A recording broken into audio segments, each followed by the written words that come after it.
My name is Oscar Rivera. I'm a Honduran living in Kansas. Here, I have had the opportunity to meet great people from whom I have learned a lot. This can be a very calm and peaceful place. That's why many people are surprised when they hear bad news about Honduras. And because of those bad news, people in Kansas ask me what are the battles that people are fighting down there in Honduras. I tell them that we Hondurans fight against many things. Corruption first, but there are also many people who work to preserve their environment. Let me show you what I'm talking about. Just a typical ROATAN little tourist vacation here. Because of this group of friends, I had the opportunity to meet Sherman, one of the best people in ROATAN.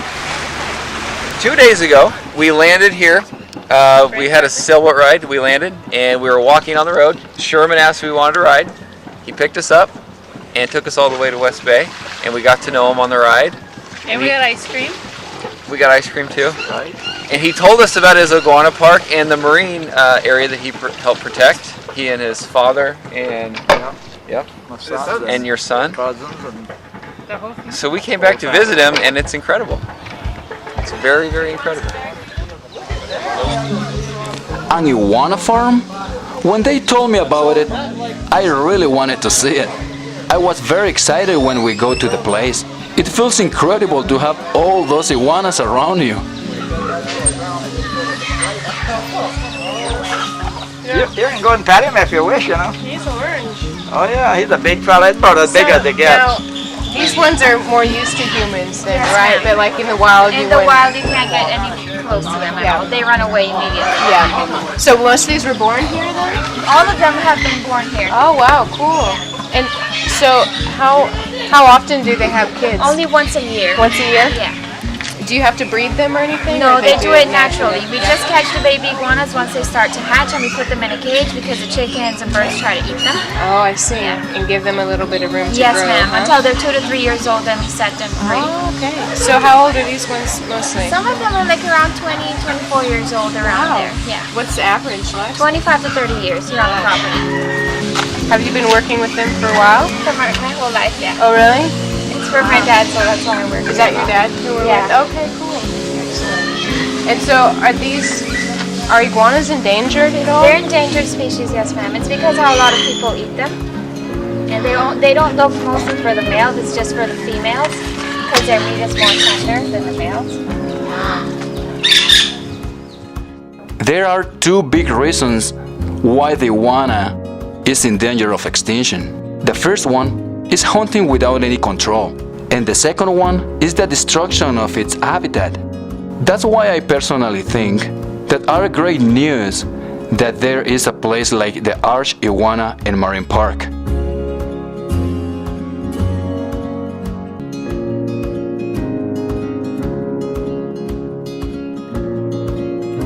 Sherman and his family take care of a coral reef right here in this beautiful bay against fishermen. Now the community is helping them. So do you help like patrol this? Yeah, all of us do. Yeah. Is it really just you and your dad, or is it more of the whole like community, the Almost the whole friendship? community. Oh yeah? Yeah. It's great that the whole community works together to take care of this beautiful reef. Because of taking care of this area, the lobster and other marine species have populated this reef again, making it very colorful. Once down there, you feel like if you are in another war.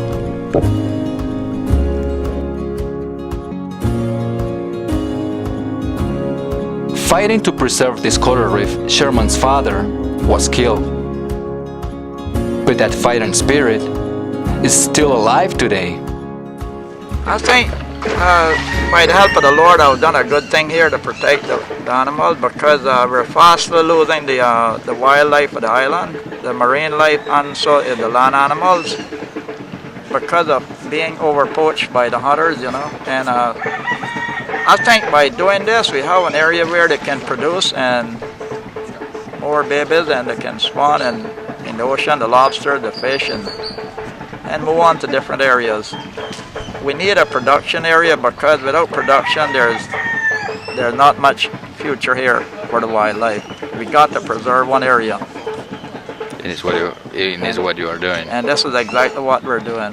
How you like it? I love it. I appreciate doing this. If I can, by the help of the good Lord, as long as I live, I want to do this. All right, great. Yeah. And I want to say, there's people like you guys that come and visit ROATAN that makes me feel good to see you come to our island, and I want to thank you from the depths of my heart, and whoever else visits my place, they're always welcome here. No matter what the cost is, if you need me, I will be here. Awesome. I always help people on this island, and makes me feel good to meet a new friend each day. Great.